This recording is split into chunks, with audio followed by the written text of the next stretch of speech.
मुकुंद स्वामी उस परिग्रह के लिए हमें बहुत सावधान करते हैं। आप मंदिर में दर्शन करने जाते हैं, मंदिर के दर्शन में कहीं परिग्रह साथ लेकर के तो नहीं जाते हैं? बोलो ना, परिग्रह साथ लेके जाते हो क्या? कोई मकान, दुकान, भांड यानी कि बर्तन लेके जाते हो क्या? अंतरंग परिग्रह अपन लेके जाते हैं। और ऐसा परिग्रह है कि जाकर के मैं इतने अभिमान में आ जाता हूँ, मैं बड़ा हूँ, और सीधे सीधे भगवान को ढक कर के खड़ा हो जाते हैं। दूसरे साधु बैठे हैं पीछे, कोई चिंता नहीं है। आचार्य भगवान कहते हैं, रे साधु, रे समणी, बस इसी परिग्रह को तो हटाना है, इसी को तो सचेत अवस्था में लाना है। और तू मकान, दुकान, कपड़े, सोना चांदी, बर्तन, जमीन जायदाद ये थोड़ी लेकर के घूमेगा।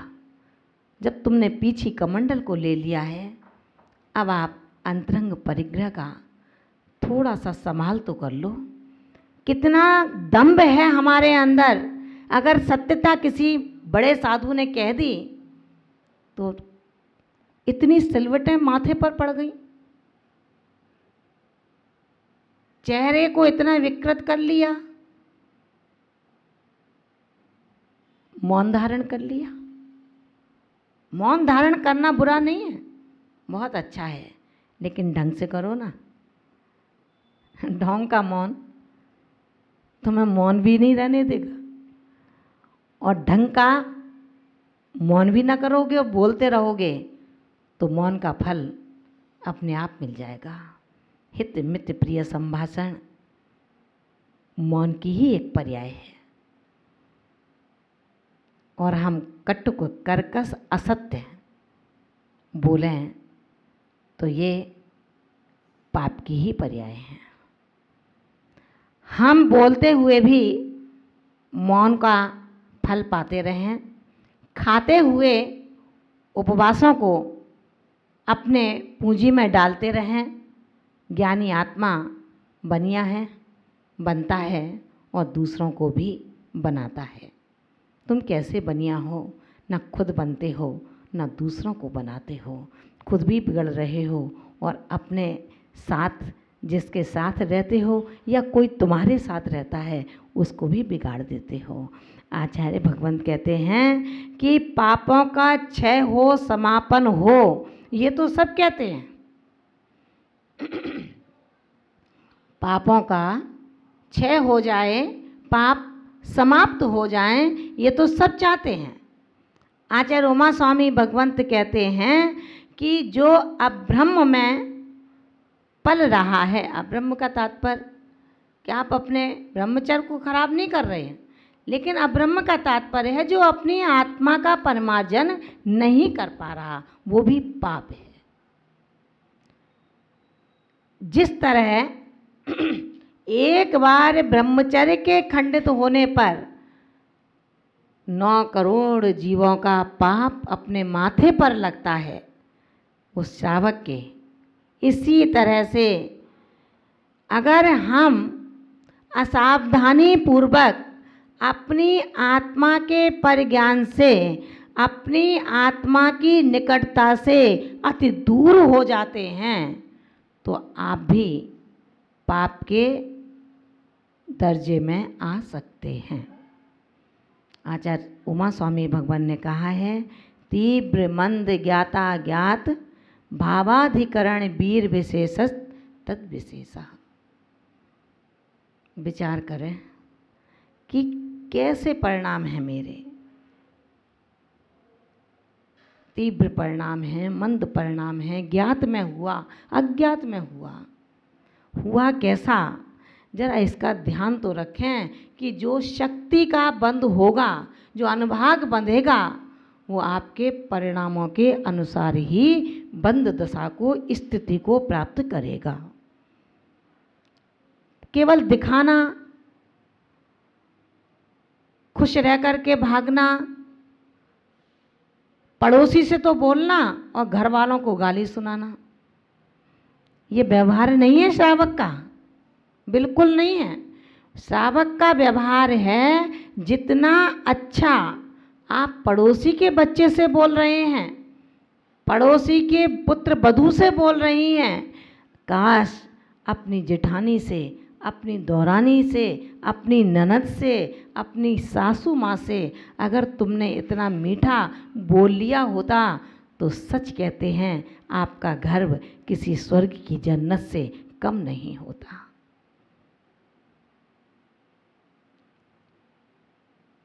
ध्यान रखना, खोता कौन है पता है आपको? पता है क्या खोता कौन है? जो सोता है। जो सोता है वो खोता है, जो जगता है वो बोता है, जो बोता है वो पाता है, और जो पा लेता है वो रोता नहीं खिलखिलाता है। ध्यान रखना। कहते ये हैं कि मैं कुछ पाप नहीं करता, लेकिन कितने पाप होते हैं अपने, अपन इसको कुछ नहीं समझ रहे। अरे इतना ही तो कहा था, पानी कर देना, और कुछ थोड़ी कहा था हमने। आश्रम का ये भी बहुत बड़ा अनुशासन है कि बाजू से बाजू में ही तो जाना है, जाने दो। जिस कमरे में गुरु हैं उस कमरे में ही शिष्य हैं। फिर भी कहता है गुरुदेव आज्ञा दीजिए, अब विश्राम शैया को ग्रहण करना चाहता हूँ। कहाँ ज़रूरत थी, गुरुजी तो सामने बैठे हैं। लेकिन ये गुरु का एक मान है, गुरु के प्रति शिष्य के द्वारा उनका सम्मान है, अपने कर्तव्यों की पूर्ति है। गुरु विश्वास करता है जो शिष्य मेरे कमरे में ही सोने तक के लिए मुझसे पूछता है, भला वो दूसरे कार्य बिना पूछे करेगा। लेकिन शिष्य ऐसे भी होते हैं, ध्यान रखना, ऐसे भी शिष्य होते हैं जो पूछना है सो पूछना है, नहीं पूछना सो नहीं पूछना। एक बार के पूछने पर 10 बार काम निकाल लेते हैं, फिर एक बार पूछ लेंगे, फिर 10 बार काम निकाल लेंगे। जब पकड़े जाएंगे तो कह देंगे नहीं हम तो पूछ के कर रहे हैं सारा काम। गुरु ने पूछा भाई कब पूछा? हाँ पूछा था ना माता जी आपसे एक बार। अब माता जी को क्या पता कब पूछा था भैया, ठीक है 10 दिन पहले पूछा, 10 महीने पहले पूछा, 10 साल पहले पूछा, एक बार पूछ लिया, एक बार का पूछा। आज्ञा का पालन वो शिष्य करता है और अपने आप को समाज में अपने मुंह से कहेगा कि मैं बहुत आज्ञाकारी हूँ।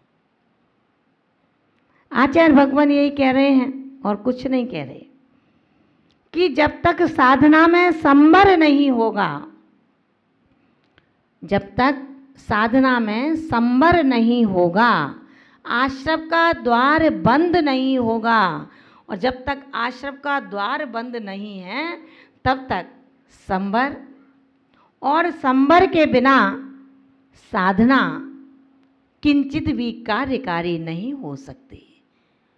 हे भगवान, हे गुरुदेव, आपके चरण प्रसाद से जिस पथ का मैंने चयन किया है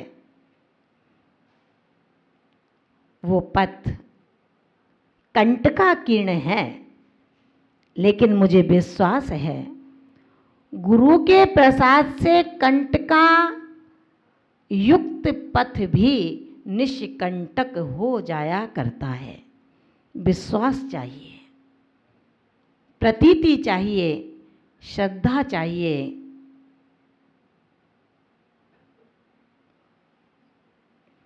राम नाम की जाप का निकला ये परिणाम, दिल में श्रद्धा चाहिए, मरा कहो या राम। श्रद्धा की आवश्यकता है, विश्वास जीतने की आवश्यकता है। गुरु कोई निठल्ला व्यक्ति का नाम नहीं है, गुरु सर्वोपरि है। गुरु गोविंद दोऊ खड़े, काके लागू पाए। मनीषी, हिंदी मनीषी कवि कबीरदास जी ने लिखा है ये। आपने स्कूल विद्यालयों में पढ़ते समय कबीर की दोहावली पढ़ी होगी। गुरु गोविंद दोहु खड़े काके लागू पाए, बलिहारी गुरु आपने गोविंद दियो बताए। गुरु ना हो तो कौन गोविंद से परिचय कराएगा। इसलिए गोविंदा तू गोविंद से बढ़कर है, ध्यान रखना। अब गोविंदा के पास मत पहुंचाना। जिसने राम का रोल किया है उस गोविंदा की बात नहीं कर रही मैं। तो गुरु जो गोविंदा की तरह है, गुरु गोविंद से बढ़कर है, इसलिए कहा गुरु गोविंदा है और गोविंद से बढ़कर के है। उनको नमस्कार करने का प्रमाण जैन धर्म के महामंत्र नमोकार में बड़ा स्पष्ट दिखाई देता है।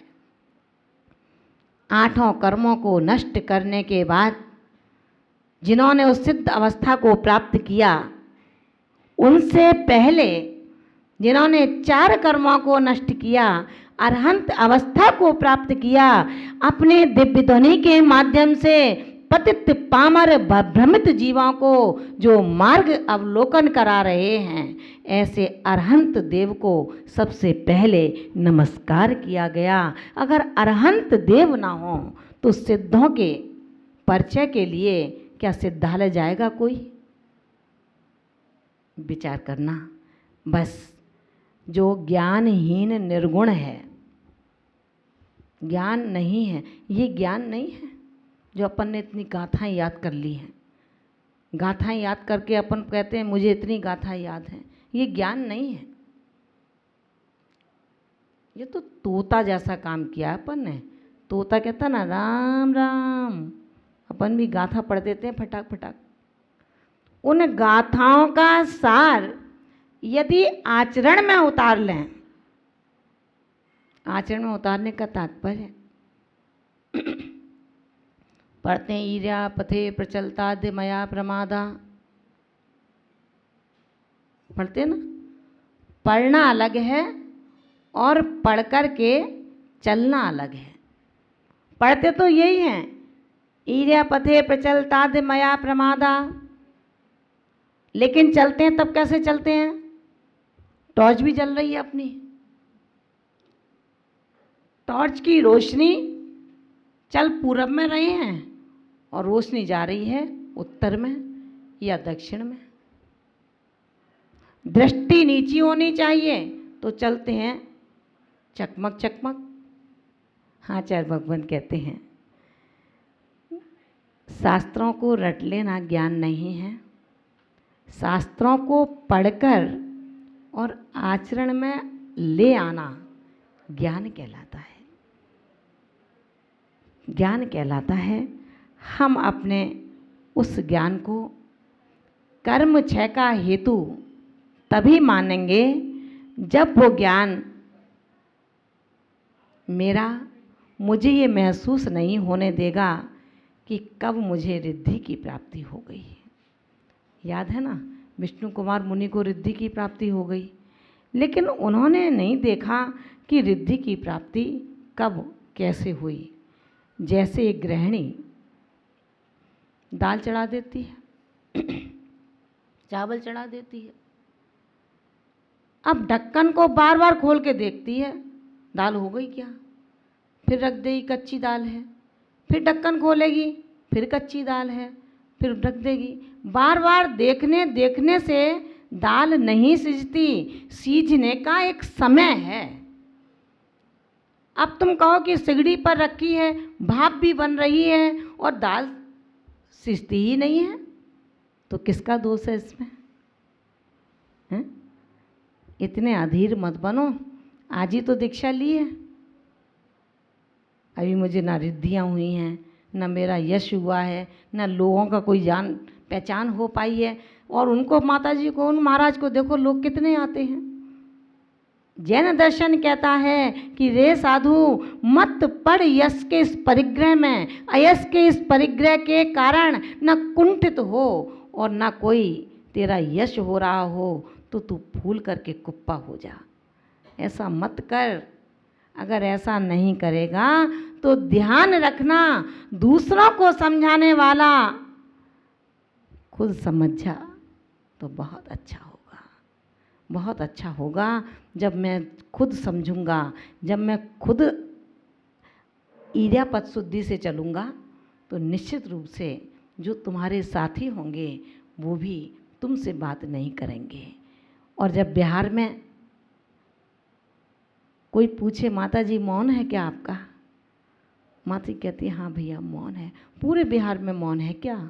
हाँ भाई पूरे बिहार में मौन है। अरे हमें तो महाराज ने ये बताया है कि बिहार में चर्चा करते हैं, बिहार में बोलना चाहिए। एक भैया जी ने चलते बिहार में मुझसे ये प्रश्न किया तो मेरा तो मौन था, उनकी बातों को सुन लिया और धीरे धीरे पता लगा जो भैया 2 किलोमीटर तक साथ चले वो धीरे धीरे खिसक लिए और जो माता जी बोल रही थी उनके ग्रुप में जा कर के मिल गए। विचार करना, बिहार के समय जहाँ गुरु से आपने आज्ञा ली, अब बिहार का समय है वहाँ से मौन ग्रहण करो और जहाँ पुनर्मिलन हो सबका वहाँ मौन खोल दो। ऐसे बिहार का मौन ईर्ष्या शुद्धि का कारण होता है। जब बोलेगा नहीं तो करेगा क्या? अपने सम्मतियों को यत्नाचार पूर्वक पालन करेगा। हमें अपने नियमों के लिए खुद सावधान होना पड़ेगा।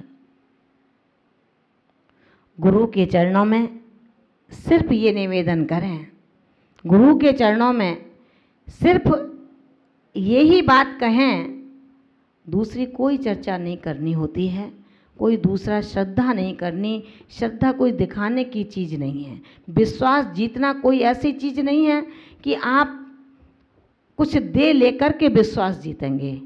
गुरु जब विश्वास का परीक्षण करता है आपको पता भी नहीं चल पाता कि आपने क्या गफलत की होगी और गुरु को पता चलता है। इसलिए हम उन गुरुओं के चरणों में जिन गुरुओं का इतना उपकार हम सब शिष्यों के प्रति है, उन गुरुओं के लिए सिर्फ ये भावना भाएं, यही कहूँ चरणों में आकर, यही कहूँ चरणों में आकर हर पल तेरा साथ रहे। जब सांस रहे जीवन में तब तक श्रद्धा और विश्वास रहे। जब तक सांस रहे जीवन में श्रद्धा और विश्वास रहे।